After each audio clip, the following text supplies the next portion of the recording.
बिस्मिल्लाहिर्रहमानिर्रहीम, अस्सलाम वालेकुम। आप देख रहे हैं प्रोग्राम न्यूज़ फीड। मैं हूं मुर्तज़ा डार। प्रोग्राम में आज बात करेंगे मुल्क की सियासी सूरत हाल के हवाले से, वहीं पे हम बात करेंगे मईशत की भी, जानने की कोशिश करेंगे कि सियासी और मईशत के मामलात किस जाने बढ़ते हुए दिखाई दे रहे हैं। आज प्राइम मिनिस्टर ने खिताब किया, बातचीत की मीडिया से, और कुछ स्टेटमेंट्स भी आए जिसके अंदर उन्होंने जिक्र किया कि 1 तारीख से मुमकिन तौर पर लोड शेडिंग बढ़ सकती है। साथ ही साथ हमने मिफ्ता इस्माइल साहब की स्टेटमेंट देखी कुछ ही देर बाद आई, जिसके अंदर उन्होंने जिक्र किया कि IMF से एक नहीं 2 इंस्टॉलमेंट्स मिलने की हमें उम्मीद है। एक इंस्टॉलमेंट का इंतज़ार अभी हम कर रहे हैं, लेकिन उन्होंने साथ ही दूसरी इंस्टॉलमेंट की नवीद या खबर भी सुना दी है। पहली आएगी या दूसरी आएगी या दोनों एक साथ आएंगी, इसका जिक्र करेंगे आज के प्रोग्राम में। और साथ ही साथ हम मौजूद बहस लेकर आएंगे कि इस सबसना में IMF की शराइतों या उससे जुड़ी जितनी भी डेवलपमेंट्स हैं उसमें प्राइस इंक्रीज़ या मुश्किल फैसले जिसका नाम दिया जा रहा है, जिसमें LPG है, जिसमें गैस है, जिसमें पेट्रोल है और दीगर चीज़ें हैं जिसके ऊपर इजाफा किया गया है। टैक्स जो है उसकी कलेक्शन और इसके नेट को बढ़ाए जाने के हवाले से भी बातचीत हुई है। जितने इक़दाम हुकूमत ले रही है और उसका कहना है कि ये इसलिए लिए जा रहे हैं कि लोगों की मुश्किलात को आने वाले वक्त के अंदर आसान किया जा सके। CM पंजाब का मसला अदालत के अंदर है और मुमकिन तौर पर इस पर कल या इसी हफ्ते जो है वो फ़ैसला आ जाएगा। इलेक्शन दोबारा होंगे, इंतखाब दोबारा होगा नहीं होगा, किस तरह इंतखाब किया जाएगा, किस तरह मामला चलेंगे, इसके हवाले से यकीनी तौर पर जजमेंट आने के बाद क्लैरिटी ऑफ थाट या क्लैरिटी ऑफ दिस केस भी हो जाएगा। आज के प्रोग्राम में इन तमाम चीज़ों को डिस्कस करेंगे। Former prime minister of Pakistan Imran Khan की मीडिया टॉक थी और उसके अंदर भी उन्होंने कुछ गिले शिकवे बढ़ चढ़ कर किए जो कि वो इस वक्त मौजूदा हुकूमत से करते आ रहे हैं। गुफ्तगू का बाकायदा आगाज़ करते हैं। प्रोग्राम में मुझे ज्वाइन कर रही हैं आसमा चौधरी साहिबा, सीनियर जर्नलिस्ट हैं, एनालिस्ट हैं। वेलकम टू द शो आसमा साहिबा। आसमा साहिबा, मैं चाहता हूँ सबसे पहले आप थोड़ा सा हमारे व्यूअर्स को बताइए कि इस वक्त जो उम्मीद लगाए बैठे हैं हमारी हुकूमत के नुमाइंदगान भी और लोग भी, और वो है IMF की इंस्टॉलमेंट।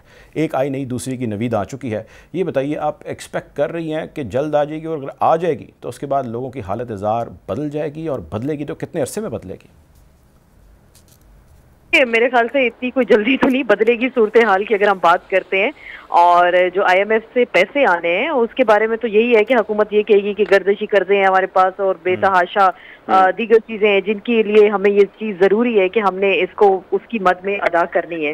तो इतनी अवाम इसमें, मेरे ख्याल से अवाम के लिए कोई इतनी बड़ी खुशखबरी नहीं है कि पैसे आएंगे तो शायद डॉलर का रेट नीचे आ जाएगा, पैसे आएंगे तो मुल्क से लोड शेडिंग खत्म हो जाएगी, पैसे आएंगे तो लोगों को मुल्क में महंगाई की जो सूरत हाल है या पेट्रोल जो क्राइसिस है इस वक्त जो इतनी कीमतें बढ़ चुकी हैं, तो ये सारी चीजें वापस नहीं आने वाली। तो ये इसमें कोई इतनी बड़ी नवीद नहीं है कि IMF पैसे देगा तो उसके बाद मुल्क के लोगों के हालात बदल जाएंगे। ये पिछले 75 सालों से हम यही राग सुनते आ रहे हैं कि जी कभी कहते हैं कि कशकोल नहीं लेके जाएंगे, कशकोल तोड़ देंगे, और अब IMF के पास जाएंगे फिर IMF पैसे देगा। तो ऐसी कोई अवाम की हालत ज़ार बदलने वाली नहीं है।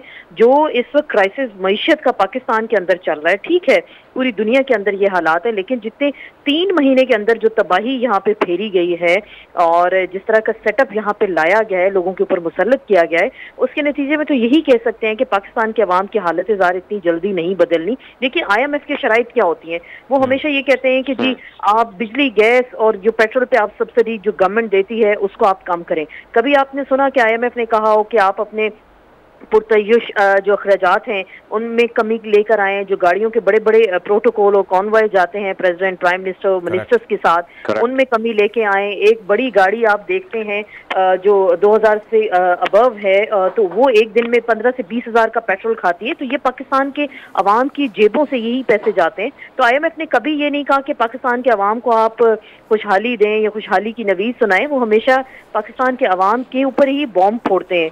तो मेरे ख्याल से अभी कोई इतनी लोगों को खुश होने की जरूरत नहीं है कि जी हमें $2 अरब मिल जाएंगे और उसके बाद हम मुल्क में दूध शहद की नहरें बहेंगी, और उसके बाद भी आप देखिएगा हालात इसी तरह रहने हैं और हुकूमत ने कहना है कि जी ये पैसा फलां जगह लग गया और फलां जगह लग गया। तो मुझे तो कोई ऐसी इसमें कोई खुशखबरी की बात नजर नहीं आ रही या कोई इतनी बड़ी बात तो दिखाई नहीं दे रही कि जिसके नतीजे में हुकूमत ये कह रही है कि शायद उससे हालात बेहतरी की जानिब जाएंगे। लेकिन लोड शेडिंग का जो मसला है, हुकूमत ने पैदावारी खपत हमारे पास इस वक्त नहीं है, लेकिन बहरान एकदम से संगीन हो गया। जो क्राइसिस बना था गवर्नमेंट जाने का और नई गवर्नमेंट आने का, उस दौरान कोई ऐसी मैनेजमेंट नहीं की गई कि पहले से ही कोई ऐसी तैयारी कर ली जाती। तो ये सारी चीजें सूरत हाल सबके सामने है। पेट्रोल प्राइसेस हैं, पूरी दुनिया में प्राइसेस नीचे आ रही हैं, लेकिन यहाँ पे अभी फिर कहा जा रहा है कि 300 से ऊपर शायद जाने की कोशिश होगी। तो ये सारी सूरत हाल है। मेरे ख्याल से अवाम को इसमें कोई खुश होने की जरूरत नहीं है कि IMF से पैसे मिलेंगे तो उनके हालात बदल ठीक है, आप मेरे साथ रहे, अभी और कुछ चीज़ें मैंने आपसे डिस्कस करनी है। शैला रज़ा साहिबा हमें ज्वाइन करें, पाकिस्तान पीपल्स पार्टी की सीनियर रहनुमा है। Welcome to the show Shaila Raza साहिबा। शैला रज़ा साहिबा, जहाँ पे IMF है, आप उसका भी बड़ा जिक्र जो है वो बड़ा डिटेल में करती हूँ, हमारे व्यूअर्स को उसके बड़ा क्लियर नैरेटिव भी इस गवर्नमेंट का भी और प्रीवियस गवर्नमेंट जो करके गई वो भी आपने बताया। इस पे मैं चाहता हूँ बात करें, लेकिन थोड़ी देर तक करते हैं। अभी मेरे जो, और बल्कि सबके सामने जो खबर है वो है इस वक्त जो सूरत हाल लोड शेडिंग की हुई है, और सिंध के अंदर जिस किस्म के इस वक्त लोड शेडिंग के मसाइल और ख़बरें सामने आ रही हैं और जो प्रोटेस्ट जारी हैं, क्या कहेंगे इसके ऊपर? What is the solution? बहुत शुक्रिया। और जाहिर है कि जब ये लोड शेडिंग हो रही है तो वो हमारे यहाँ भी हो रही है, और हद तो यह है कि मेरे ऑफिस में भी लाइट नहीं थी, और ये जो इतना नज़ला भी आपको नज़र आ रहा है इतनी गर्मी में, तो आज जो है वो CM साहब ने भी इसका नोटिस लिया है और के इलेक्ट्रिक से के ऑफिसर्स से बात की है, इम्तियाज शेख साहब ने। और मैं अभी थोड़ी देर पहले ही चैनल पे देख रही थी कि उनको कल उनकी मीटिंग भी है, और ये कहा गया है कि बाकायदा इन्फॉर्म किया जाए कि किस इलाके में कितनी लोड शेडिंग होगी, और इस तरह से फिर बात हुई है। जहाँ तक आप देख रहे जो सवाल है कि जाहिर के जो इस वक्त के हालात हैं, मैं आपके यहाँ तबसरा सुन रही थी, ये मुझे नहीं मालूम कि कौन तबसरा कर रहा था, जितना भी सुनने में आया। जब तक कोई गवर्नमेंट जब तक कोई गवर्नमेंट पूरी तरह से चली नहीं जाती, ये नहीं हो सकता कि उसको हटाए बगैर एक आने वाली गवर्नमेंट, जबकि ये पता भी हो कि वोटिंग से आ रही है और इत्तेहादी साथ है और एक मरहला स्मूथ होगा नहीं होगा, वो इंतज़ाम नहीं कर सकती करती है कि वो हुकूमत है। सिर्फ इस तरह से नहीं कि MNAs को हम रोक लेंगे, प्राइज देंगे, बल्कि जो उसका एक इंतज़ामी काम है उसको वो चलाती रहती है। लेकिन हुकूमत ने जाने से पहले पूरे सिस्टम को पैरालाइज कर दिया था, यहाँ तक कि अब बड़ी बात खुल के सामने आ गई है कि ये बात सबको मालूम थी। खुद सितंबर की 17 को यकीन दहानी कराई गई थी IMF को कि हम आपकी शराइत जो है, जो हमने आपसे माहिदा किया है, उससे पूरा करेंगे। उस पर दस्तखत मौजूद थे फरवरी के अंदर वज़ीर ख़जाना के और साबिक़ गवर्नर ऑफ स्टेट बैंक के। लेकिन उन्होंने ये देख के कि जब वो जा रहे हैं तो उन्होंने कीमतें नहीं बढ़ाई, और वो जो पेट्रोलियम प्रोडक्ट के ऊपर जो लेवी होती है, जिसे 4 रुपये पर लीटर से 30 तक ले जाना था और सेल्स टैक्स बढ़ाना था, वो नहीं किया, बल्कि सेल्स टैक्स 0 कर दिया, और जो कीमतें बढ़ाई थी वो वापस ली। आपको सबको पता है फरवरी में उन्होंने वापस भी ली। फिर उसकी तस्दीक शेख रशीद ने खुद भी कर दी। तो इस सारी सूरत हाल में जाते जाते जो पाकिस्तान से इंतकाम लिया गया और पाकिस्तान की आवाम से, वो हमें भुगतना है। हम और कुछ भी नहीं कर रहे, हुकूमत में आके वोट भी नहीं मांग रहे। पाकिस्तान को डिफॉल्ट होने से बचाने के लिए पाकिस्तान का इमेज जी, और वो बेहतरी भी आई है, और बेहतरी भी आई है। छोटी सी चीज़ वो ये है कि आपने लोगों को ये कहा था कि हम इससे जान छुड़ाएंगे और आपकी हालत ज़ार बदलेंगे। लोग, चूँकि आप अवामी नुमाइंदा हैं, आप बेहतर समझती हैं, जो पब्लिक पल्स है या जो सेंटिमेंट है या इस वक्त जो गुस्सा है या जो परेशानी है, उसको किस तरह आप टैकल डाउन कर रहे हैं? क्या स्ट्रैटेजी अपनाए हुए हैं? अच्छा, वैसे तो मेरी पहुंच से ऊपर का सवाल है, क्योंकि जो करना है वो IMF ने करना है। लेकिन जो असल बात है वो ये है कि कोई भी सियासी पार्टी ये नहीं चाहती कि वो किसी ऐसे वक्त में भागदौड़ संभाले जब हालात उसके काबू से बाहर हों। लेकिन अगर ये तमाम इत्तेहादियों ने मिलकर ये फ़ैसला किया तो ये सिर्फ इसीलिए किया कि तमाम लोगों की सियासत सिवाय PTI के पाकिस्तान के साथ है। और जाहिर है कि अगर अपने यहाँ लाशें उठाकर भी हम कहते हैं पाकिस्तान खपे, तो फ़र्क यह है कि इमरान कहते हैं कि अगर मैं नहीं तो बॉम्ब मार दिया जाए, मैंने ठेका तो नहीं लिया।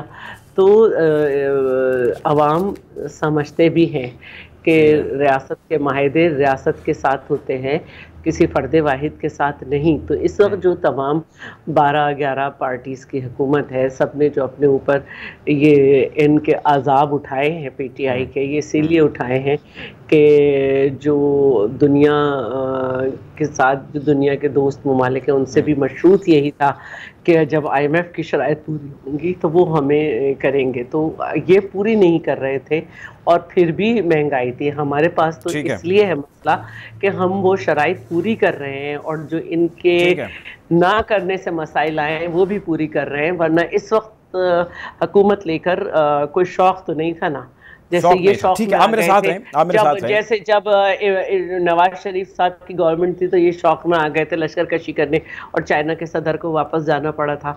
तो ये लश्कर कशी ठीक है, इसमें बात करता हूं, मेरे साथ रहे। हालात देखकर फैसला हुआ है। ऑलराइट, पाकिस्तान के हालात देखकर फैसला। आसमा साहिबा ये फरमाइए कि अभी जिक्र किया इत्तेहादियों का भी, और मेरे जहन में भी था कि इत्तेहादियों के हवाले से मैं आपसे ओपिनियन लेना चाहूँगा। बहुत सारी गवर्नमेंट्स आपने जाती भी देखी और आती भी देखी और इत्तेहादियों का रोल भी देखा, इस हुकूमत में देखा, प्रीवियस में देखा। इस वक्त MQM और BAP नाराज़ हैं, प्रेस कॉन्फ्रेंस हो रही है। कल जिक्र कर चुके हैं वसीम अख्तर साहब के, ये मैं माइल्ड मीडिया टॉक कर रहा हूँ, मुझे मजबूर ना करें कि मैं सख्त अल्फाज का चुनाव करूँ और वो हक़ाइक़ सामने रखूँ। हमारी बातों में से कोई बात नहीं मानी गई।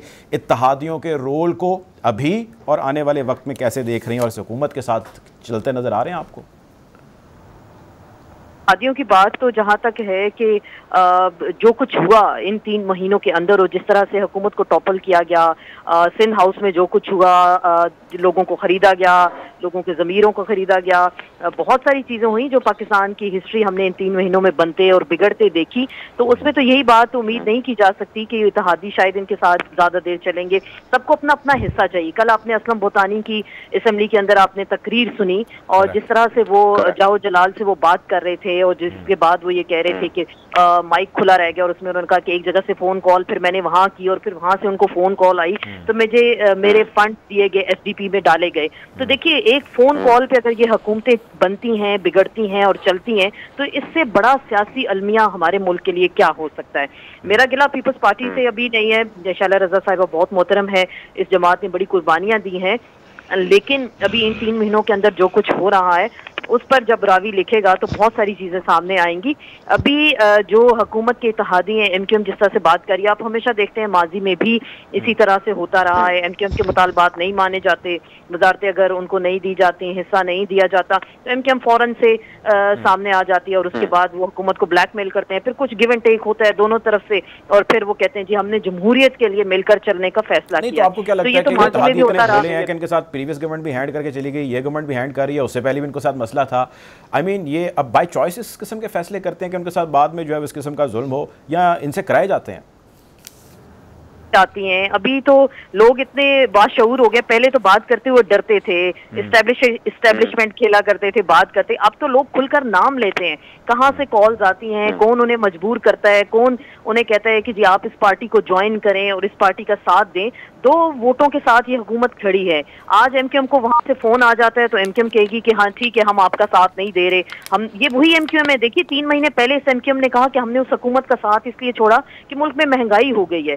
भाई अभी जो महंगाई में 100% इजाफा हुआ है तो वो आपको आपकी हुकूमत जिसमें अब आप शामिल हैं और जिनको आपने सपोर्ट दी तो वो आप किस तरह का खेल खेल रहे हैं। लोग बहुत बाशऊर हो गए, लोग अब इस तरह की बातों में नहीं आते कि आप प्रेस कॉन्फ्रेंस करेंगे और हुकूमत को ब्लैकमेल करेंगे, फिर आपके पैसे रिलीज किए जाएंगे, आपको ओहदे दिए जाएंगे। अब लोगों को सब नजर आ रहा है कौन किस वक्त बात करता है, किसको कहाँ से कॉल आती है और उसके बाद क्या मंजरनामा बनता है। ये पाकिस्तानी सियासत के अवाम सियासी जमातें जो कुछ कर रही हैं वो सबके सामने और लोग बहुत बाशऊर हो चुके हैं। तो अब तो देखिए ये हम नहीं कह रहे, एक MNA सिटिंग MNA असेंबली में तकरीर कर रहे हैं, उनका माइक खुला रह गया और उसके बाद वो खुद कह रहे हैं कि फोन कॉल आई। तो फिर ये देखिए ना, ये हुकूमतें तो फोन कॉल्स पे इस वक्त चल रही हैं और सारा जो भी ऑपरेशन रिजीम चेंज हुआ उसकी डोरियां किसने हिलाई और कौन अभी तक चला रहा है चीजों को, इस पर बहुत सारी बातें डिबेट होती रही हैं और होती भी रहेंगी। मेरे ख्याल से कोई इतने नजरियाती फैसले नहीं है MQM के या दीगर इत्तेहादियों के, बस वक्त की मजबूरी है कुछ अच्छे सुहाने ख्वाब भी दिखाए गए हैं अगले इलेक्शंस के लिए, वो सबके सामने कुछ अरसे बाद आ जाएगा। ठीक है, ठीक है। शैला साहिबा, एक तो ये बताइए, आपकी अंडरस्टैंडिंग के मुताबिक ये कॉल्स कहाँ से आती हैं? हर हुकूमत इसका जिक्र करती है, एक चीज़। दूसरी चीज़ ये कि जो आपके इत्तेहादी हैं, जिनमें बड़े इत्तेहादी इस वक्त सिंध के अंदर MQM वाले हैं, मुझे याद है जब ये इत्तेहाद हुआ तो गालिबन आप थी या कोई और लीडर था, मेरी बात हुई हमारे शो के ऊपर, उन्होंने कहा जी आप देखेंगे ये बड़ा मिसाली इत्तेहाद होगा। तो अभी तो एक क्वार्टर भी पूरा नहीं हुआ और रिजल्ट आपके सामने है। वाई? अच्छा, पहली बात तो ये है कि सिंध हाउस का नाम लेके कहना कि वहाँ पे बिके थे, इसका कोई सबूत, जबकि उन लोगों से कोई वोट ही नहीं डलवाया गया। ये बात तो अपनी जगह अहम है कि उन लोगों से वोट तो डलवाया नहीं गया, और जो फिर अपने अपने बोली लगाते हैं वो आगे इस तरह मुँह फाड़ के डिमांड नहीं करते, ठीक है। और ये बात सब जानते हैं कि खालिद मक्सी ग्रुप जो है उसके लिए तो ये बात कही जा रही थी कि कोई न खरीद सकता है।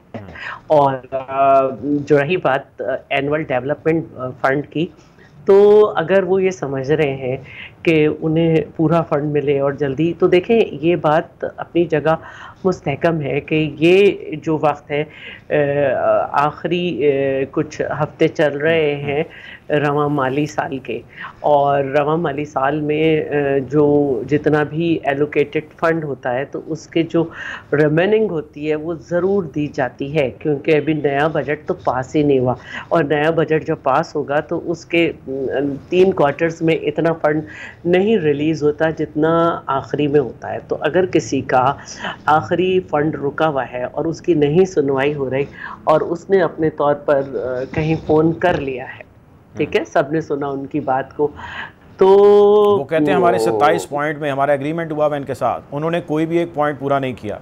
27 वो अलग बात है, मैं फंड से रिलेट जो है वो बात करूँगी। अच्छा, दूसरी बात ये है कि सबको मालूम है कि ये आखिरी क्वार्टर है और जितने भी एरियर्स हैं इसमें ये पूरे होने, अगर ये नहीं दिया गया तो फिर आपको बड़ा मसला अगली दफ़ा होगा। जो भी MNA MPs हैं वो ये समझते हैं। तो अगर अपने फ़ंड की वो बात कर रहे हैं और उसके लिए जोर लगवा रहे हैं एनुअल डेवलपमेंट की, तो वो एक अलग बात है। अब जो बाकी पॉइंट्स हैं वो यकीनन के पार्टी, क्योंकि पहला काम जो है वो यही सौंपा गया था कि इंटरनेशनली जो है वो क्रेडिबिलिटी जो है वो बिल्ड करनी है और लोगों को यकीन दिलाना है कि पाकिस्तान जो है वो मुल्क नहीं है जिसमें वक्त बदलने के साथ माहिदों की कदर नहीं होती। और वो मैं समझती हूँ कि उसमें हम स्टेपिंग कर चुके हैं, और नून लीग की हुकूमत के जो, मतलब मैं नून लीग के ना कहूँ, मैं ये कहूँ कि हुकूमत ने उसमें कामयाबी हासिल की है। और आज का अखबार जो है उसकी जो हेडलाइंस हैं वो इस बात की तरफ इशारा दे रही हैं, चाहे वो UAE की ऑफ़र हो या हमने ये देखा कि एक मिनट में तो भूल भी जाती हूँ खबरें, इतना फ्रांस का जो कर्जे की अदायगी है वो जो है उसमें, तो ये सब चीज़ें नज़र आ रही हैं।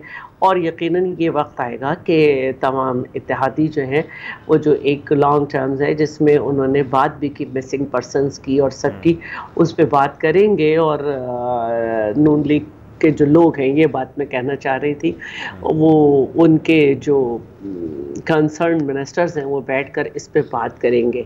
जहाँ तक MQM की बात है, वहाँ पे मैं ये ज़रूर कहूँगी कि कल हमने, आज सुबह बल्कि 12 बजे, जब रात के 12:05 थे, हमने आज का जो बजट था इजलास वो शुरू किया था और बजट हमने पास किया है। हमारे साथ MQM थी और उन्होंने हमारे साथ डिनर भी किया, हमारे साथ लंच भी किया। और असेंबली में तो हमसे कोई मसला नहीं था उन्हें लेकिन बजट उन्होंने हमसे पास कराया है। जो उन्होंने बात की है वसीम अख्तर साहब ने, वो इलेक्शन कमीशन से रिलेटेड की है कि उन्हें इलेक्शन कमीशन की डिमार्केशन पसंद नहीं आई। और इसके अलावा कुछ अगर वो समझते हैं डिमांड्स कब पूरी कर रहे हैं मैडम? हमारी साइड से मसला नहीं है, क्योंकि जावेद हनीफ साहब ने जब असेंबली में स्पीच की तो नसरीन जलील के ऊपर उन्होंने बात की कि उन्हें क्लियरेंस नहीं मिल रही है, और वो रोए बाकायदा। और हमने तो नाम मांगे हुए हैं, और जब वो नाम देंगे और जो होगा उसको हम देख लेंगे। बाकी जो इलेक्शन है वो तो सुप्रीम कोर्ट ने कहा कि आगे, वो हाई कोर्ट ने कहा कि आगे नहीं जा सकते। और लॉन्ग मार्च से पहले ही असेंबली के अंदर एक सेलेक्ट कमेटी बना दी गई थी जिसका काम था कि जितने भी 2-3 बिल्स हैं उसके लोकल गवर्नमेंट के और लोकल गवर्नमेंट एक्ट जो थे उन पे जो है काम करके और एक नया बिल बनाए। तो उसमें तमाम जमातों से रिप्रेजेंटेशन थी और उस पे इत्तेफाक राय नहीं हो सका तो इलेक्शन टाले नहीं जा सकते थे।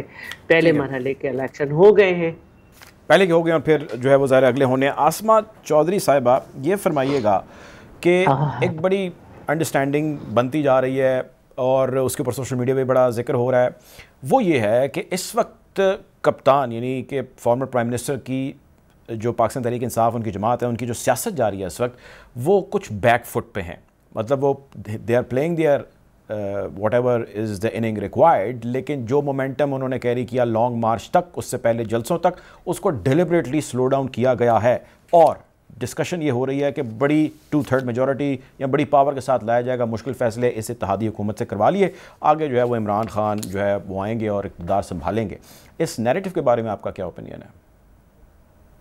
नैरेटिव तो बनते रहते हैं, सोशल मीडिया की बात करें तो उन पे तो चीजें आप कमेंट नहीं उस तरह से कर सकते। लेकिन बहरहाल बात इस वक्त पाकिस्तान के मसाइल का वाहिद हल जिससे भी पूछे यही लगता है कि इलेक्शंस हैं साफ और शफाफ इलेक्शंस।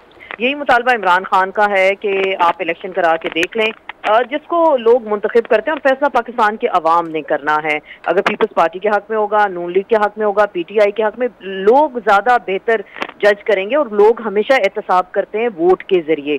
और अगर अभी जो मोमेंटम की आप बात कर रहे हैं कि मोमेंटम पहले एकदम तेजी से ऊपर गया और फिर स्लो डाउन हुआ और मुश्किल फैसले किए कर लिए। देखिए मुश्किल फैसले जो करने की ये बात करते हैं ये वही जमातें हैं जो महंगाई मुकाओ मार्च के अंदर इस्लामाबाद लेकर आए, पीडीएम के तमाम जमातें, और बड़े जोर शोर से पाकिस्तान के अवाम को बार बार कहा गया कि हम महंगाई मार्च लेकर आए, महंगाई मार्च लेकर आ रहे हैं। उसके बाद शायद ऐसे सुहाने ख्वाब थे कि गवर्नमेंट आएगी और ये महंगाई मार्च खत्म हुआ, साथ ही पाकिस्तान से महंगाई खत्म होगी। लेकिन महंगाई तो देखिए वो कहां से कहां पहुंच गई, वो तो आसमान से बातें कर रही है। खैर वो तो एक अलग बात होगी, लेकिन अभी जो फैसलों की बात होती है तो मैं इस चीज पे जरूर बात करूंगी। देखिए पिछली गवर्नमेंट होती थी, हम खुद तनकीद करते थे कि देखिए पेट्रोल प्राइसेस कहाँ जा रही है, महंगाई आसमान से बातें कर रही है।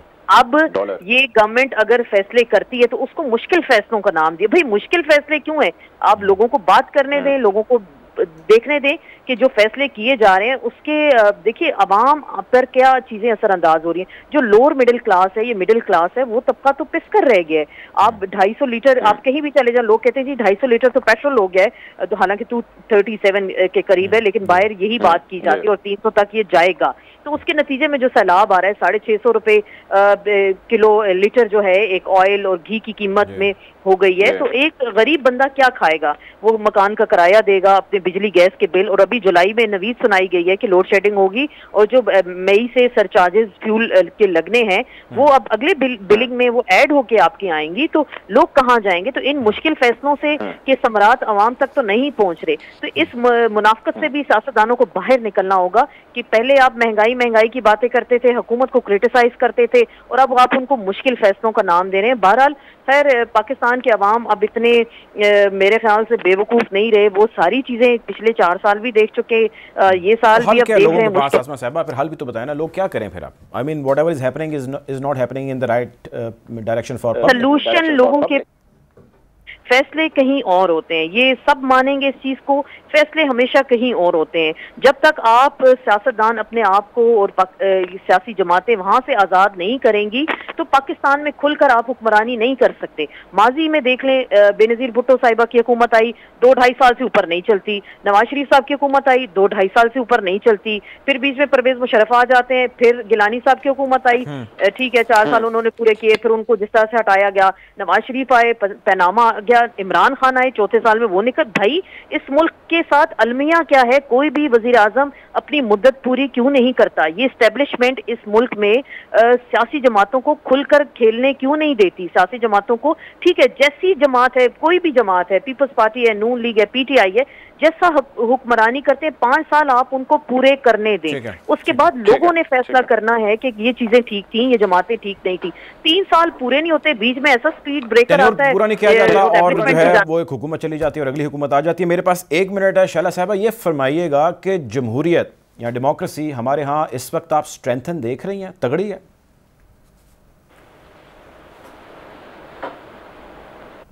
जारी है और जारी है, लेकिन मैं ये बात वाज़े करना चाहती हूँ कि पीपल्स पार्टी ने 5 साल पूरे किए, नून लीग ने भी 5 साल पूरे किए, डेंट बिल्कुल डाले गए, लेकिन इसको तो ज़हीरुल इस्लाम साहब ने खुद कहा है कि हमने ये बनाई और हम इसे लेकर आए, इनको तो सारा चलाने दिया जा रहा था। बात यह है कि जब लाडले जो है इंटरनेशनल सतह पर मायदे करने के बाद उसे पूरे ना करें और मनमानी करने लगे तो इनको गिराया नहीं किया। एक बाकायदा जमहूरी प्रोसेस हुआ है और जिसको इन्होंने अमेरिका के सर थोपने की कोशिश की।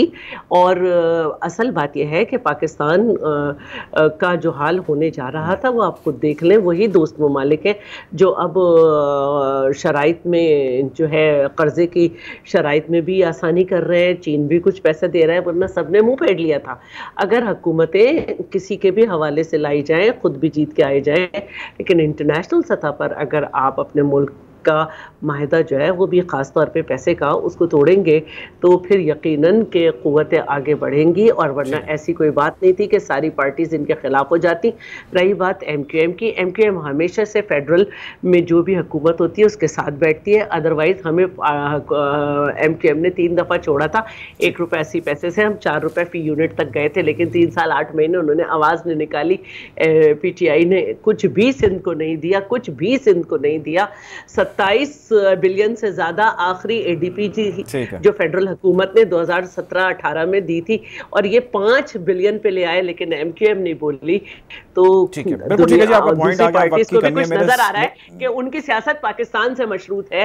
ये इमरान है जो कह सकते हैं कि वो नहीं तो बम मार दिया जाए। ऑल राइट, बिल्कुल ठीक है जी। वक्त की कमी है, माजरत चाहूंगा मैं। शैला रजा साहब पार्टी से मैं ज्वाइन किए हुई थी, बहुत शुक्रिया आपका। आसमा चौधरी साहब जर्नलिस्ट एनालिस्ट, बहुत शुक्रिया आपने प्रोग्राम के लिए वक्त निकाला। वक्त तो चाहता है ब्रेक का, ब्रेक जाने पड़ेंगे।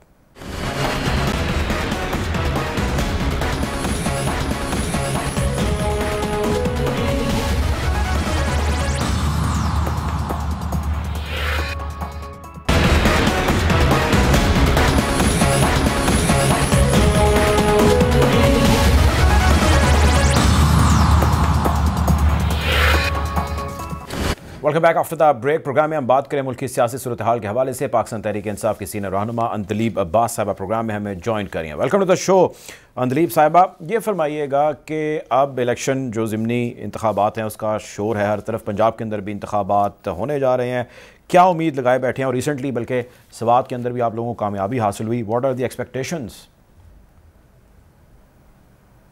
मेरा ख्याल है देखिए स्वात का जो इलेक्शन है ना ये बड़ा सिंबॉलिक है। ये आपको बता रहा है कि हवा कैसे बदली हुई है। और आपको पता है कि इस वक्त PTI की पॉपुलैरिटी ऑल टाइम हाई है। मेरा ख्याल है 2013-2018 से करके इस वक्त ज़्यादातर अवाम जो है वो तंग आई हुई है इस इम्पोर्टेड और मुसल्लत हुकूमत से। और इसका इजहार इलेक्शन में हुआ कि वो ANP की सीट थी और हमारे कैंडिडेट ने उड़ा के रख दिया उनको। तो मेरे ख्याल ये हवा चली हुई है और ये हवा पूरे मुल्क में चली हुई है। इसलिए हमें उम्मीद है कि जो पंजाब में इलेक्शंस होंगे वो इंशाल्लाह आप देखेंगे कि इसी तरह ये हम क्लीन स्वीप करेंगे। क्योंकि जितने सर्वेज आ रहे हैं, गैलप आ रहा है, आयरस आ रहा है, जितने सर्वेज आ रहे हैं वो ये कह रहे हैं कि कोई 70% अवाम कह रही है कि अल्लाह के वास्ते इस हुकूमत से हमें छुटकारा दें। अच्छा, एक चीज़ फरमाइएगा। अब जाहिर है वो तो आप तैयारी अपनी कर रहे हैं और इस हुकूमत से छुटकारे लिए आप जो कोशिश कर सकते हैं वो कर रहे हैं, लेकिन इस कोशिश के अंदर हमने ये देखा कि लॉन्ग मार्च जो भी लास्ट आपने इस्लामाबाद में किया तब तक खासा मोमेंटम कायम था। उससे पहले जो बड़े जलसे किए वो भी जो है वो बहुत सारे आपके जो मुखालफिन हैं वो भी कह रहे थे जी जलसे तो बड़े हैं, पब्लिकली नहीं कह रहे थे लेकिन वो कह रहे थे कि जलसे बड़े हैं। लेकिन सवाल ये है कि उस मोमेंटम के अंदर ब्रेक आ गई है और वो ब्रेक डिलिबरेट है या किसी मकसद के लिए लाई गई है? I mean why there is that dip in that graph? मेरा ख्याल है कि यहाँ तो इंसान अंधा हो। 4 कन्वेंशंस थे और आपको पता है कि खान साहब ने क्या कहा, बल्कि हम सब ने कहा कि बुलाए हमने वर्कर्स थे और वो जलसा बन गया। इतने लोग थे और क्या जोश था और क्या वलवला था और क्या उन्होंने रिस्पॉन्ड किया हमारी कॉल्स पे। तो मेरा ख्याल है कि बेचारे इस वक्त उनकी हालतें इतनी ख़राब हैं, आप देखें वो रोज़ आते हैं, उनकी बॉडी लैंग्वेज नीचे हुई होती है, वो झूठ सूट बोल के इधर उधर करके चले जाते हैं। 2 मिनट में आवाम जो है वो सोशल मीडिया उनको उड़ा के रख देता है, उनके क्लिप्स आते हैं, दिखाए जाते हैं कि क्या मुनाफकत कर रहे हैं, वो क्या झूठ बोल रहे हैं, तो वो उनको आवाम खुद ही सेटल कर लेती है, क्योंकि आपको पता है कि आजकल सोशल मीडिया का दौर है और वो आके प्रेस कॉन्फ्रेंसेस कह के कुछ नहीं है, वो दिखाते हैं कि वो उनके जलसों पे क्या हो रहा है और हमारे जलसों पे क्या हो रहा है। अच्छा। और फ़र्क साफ जाहिर है। अब जो आप ज़िमनी इंतखाबात का जिक्र कर रही हैं, पंजाब के ज़िमनी इंतखाबात को लेकर तहफ़्फ़ुज़ात हैं, कुछ का जिक्र इमरान खान साहब ने भी किया। What is your understanding? I mean कोई डर है, कोई खौफ है किसी चीज़ का, कोई खदशा है, क्या होगा? देखिए, सबसे पहली बात तो यह है कि जो आज हुआ है, लाहौर हाई कोर्ट ने, अदालत ने एक यूं करके, जिसको कहते हैं ना, इलेक्शन कमीशन को रद्द कर दिया है और उन्होंने कहा है कि भाई आईनी तौर पे, कानूनी तौर पे रिजर्व सीटों में बड़ा क्लियरली बताया हुआ है आइन के अंदर भी कि जी आप जैसे ही वो खाली होंगी आपने नोटिफिकेशन ऑटोमेटिकली कर देनी है। इन्होंने जान के, इन्होंने आइन की धज्जियां उड़ा के, कानून की धज्जियां उड़ा के उसको रोकी रखा। क्यों रोकी रखा मुझे बताएं?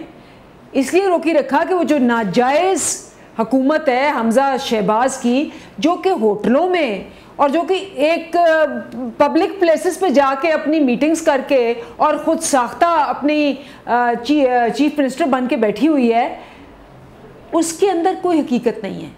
और इसीलिए उन्होंने कहा कि फ़ौरन नोटिफिकेशन करें इनकी, जिससे हमारा मौक़िफ़ सच्चा साबित हुआ है। नंबर 1, हम कहते थे कि ये गैर आईनी है और वही अदालत के ऑर्डर में आया। नंबर 2, हम कहते थे ये नाजायज़ हुकूमत है, वो भी इसलिए प्रूव हो गया क्योंकि अगर वो 5 सीटें हमारे साथ आ जाती तो इनकी मेजॉरिटी ना होती। और नंबर 3 कि इलेक्शन कमीशन जानबदार और PMLN का विंग बन के बैठा हुआ है, ये सब अदालत ने कन्फर्म कर दी। अच्छा चलिए, ये तो ज़ाहिर अब सियासी मामलात हो गए, दूसरे माशी मामलात हैं और आप यकीनी ज़ाहिर अवामी नुमाइंदा हैं, आप समझती है पब्लिक पल्स इस वक्त क्या चल रही है। मौजूदा हुकूमत इस वक्त जितने भी मुश्किल फ़ैसलों का वो जो इन प्राइस इंक्रीज़ को नाम दे रही है, उसका कहना यह है कि उसकी रीज़न इज़ यू गाइज। आप लोगों ने ऐसे कॉन्ट्रैक्ट किए जो कि गलत थे, गैर फितरी थे और उसके बाद आपने उनको तोड़ दिया। I mean the onus is on you guys, how would you respond to it? हुकूमत जो है ना अपना मजाक खुद उड़ाती है। आके पता क्या रोना रो रहे हैं, यहाँ तो वो कहते हैं ना कि जी देखें इन्होंने कितनी प्राइसेस बढ़ा दी थी, आके रोना रो रहे हैं कि इमरान खान साहब ने प्राइसेस बढ़ाने के बजाय कम कर दी, सस्ता कर दिया पेट्रोल, खुद मान रहे हैं। दूसरी बात यह है कि अगर ये इतने सच्चे होते तो मिफ्ता इस्माइल साहब पिछले 2 साल की PTI की कारकर्दगी खुद पेश करते पाकिस्तान इकनॉमिक सर्वे में, जिसमें लिखा हुआ है कि जी पाकिस्तान की 2021 में 5.74% GDP ग्रोथ हुई और 2022 में 6% ग्रोथ हुई है, जिसमें आपकी जो एक्सपोर्ट्स थी 28% ग्रो की हैं, जिसमें आप 6100 अरब से आपके टैक्स रेवेन्यूज़ बढ़े हैं, जिसमें आपकी लार्ज स्केल मैन्युफैक्चरिंग 10.4% बढ़ी है। ये रिकॉर्ड है, रिकॉर्ड है। और मिफ्ता इस्माइल साहब खुद उसको साइन करके पेश कर रहे हैं। तो वो यहाँ तो कह रहे हैं कि जी हमारा वज़ीर ख़जाना ही झूठा है, यहाँ वो खुद झूठ बोल रहे हैं। हमारा तो मौक़िफ़ जो है वो दोनों तरीके से पूरा होता है कि ये आए हैं, ये इम्पोर्टेड हुकूमत है, ये आके इन्होंने एक ही काम किया है, अपने केस बंद करने। खुर्रम दस्तगीर मान गया है, वो प्रोग्राम में आके कहता है कि हमें डर था कि हमारे केसेस मैच्योर करके हमें गिरफ्तार कर लेंगे, और आते ही इन्होंने टैक्स, सुपर टैक्स, बड़े टैक्स, छोटे टैक्स लगा लगा के खुद मुसद्दक मलिक ने कहा कि जी हमारे पास तो जहर देने का पैसा है बस। लेकिन तो अच्छा देखिए, मेरी बात सुने, आखिरी सवाल आपसे वही है कि अब जो आप परफॉर्मेंस का जिक्र करी, मिफ्ता साहब ने रिपोर्ट पेश की, वो कहीं पे भी मौजूदा हुकूमत आपकी परफॉर्मेंस या कारकर्दगी को नहीं तस्लीम करती, ना उसको अप्रिशिएट करती है। उसकी मिसाल भी रिसेंटली जो फैक्टिव का हमने देखा कि मुमकिन तौर पर पाकिस्तान वाइट लिस्ट में जाने वाला है, वो उसका क्रेडिट भी खुद ले रहे हैं। I mean then there is no appreciation of whatever you guys have done in this case at least. देखिए बड़ी सिंपल सी बात है, फैक्टिव का जो जून में इजलास होता है ना, वो मार्च तक की कारकर्दगी देखता है। मार्च की जो हुई होती चीज़ें वो जून में उसका फैसला होता है, ये उनका तरीकाकार है। तो मार्च तक की हुकूमत में कौन था? हम थे। और ये जब आए थे इन्होंने हमें ग्रे लिस्ट में डाला और कुछ नहीं किया। इसीलिए उन्होंने ग्रे लिस्ट में डाला कि जी 34 में से इन्होंने 5 चीज़ें सिर्फ की थी, हमने आके 27 चीज़ें की। दूसरी बात, जब फैटफ का बिल आया कि जी आपने ये चीज़ें करनी है मनी लॉन्ड्रिंग पे, तो आपके सारे चैनल्स ने दिखाया कि इन्होंने वॉकआउट किया, इन्होंने रिफ्यूज़ कर दिया। इन्होंने कहा जी नैब पे ये चीज़ें पहले करें, NRO2 दें, फिर हम साइन करेंगे। और आप लोग बार बार दिखाते रहे कि किस तरह से इन्होंने वॉकआउट किया। और उसके बाद हमने इजलास मुश्तरका बुला के ज़बरदस्ती वो पास कराया कि पाकिस्तान ब्लैक लिस्ट ना हो जाए। इसलिए जो मर्जी कहें, हर बंदा जानता है, कैमरे की आंख जानती है, आपके चैनल्स जानते हैं और 22 करोड़ आवाम जानती है कि फैटफ का सारा क्रेडिट हमाद अजहर की टीम को जाता है। हमाद अजहर की टीम को, फैटफ का सारा PTI को जाता है। बहुत शुक्रिया जी। ये कहना था अंदलीब अब्बास का, पाकिस्तान तहरीक इंसाफ के सीनियर रहनुमा है। प्रोग्राम का वक्त खत्म हो जाता है। आपसे इंशाल्लाह मुलाकात होगी। अपना ख्याल रखें। अल्लाह हाफ़िज़।